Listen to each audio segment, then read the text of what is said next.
Good evening. माझं नाव अर्चना जरक आहे. मी संभाजीनगरवरून belong करते.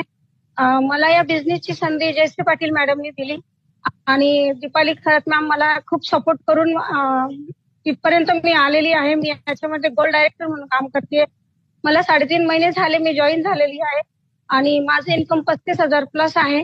आणि मला एक सांगायचं आहे की घरी बसून हे इन्कम इतकं छान घेतलं जातं. मी त्या दिवशी आमची ऑफलाईन मीटिंग होती शॉपला आणि मी म्हणजे मला सरप्राईज मिळालं, इतकं मोठं सरप्राईज मिळालं की मी कधी आपण सगळ्यांसाठी करतो पण आपल्यासाठी कोण काय करेल हे मला त्या दिवशी मला असं डोळ्यामध्ये पाणी सुद्धा आलं की माझ्यासाठी कोणी काहीतरी केलंय आज. आपण आपल्या फॅमिलीसाठी करतोच आहे पण आपल्यासाठी कोण काय करेल हे मी कधी स्वप्नात पण नाही म्हणजे विचार नव्हता केला. आणि याच्यामध्ये मी खूप हॅपी आहे आणि माझी टीम पण खूप सपोर्ट करते आणि मॅमचा पण पूर्ण गायडन्स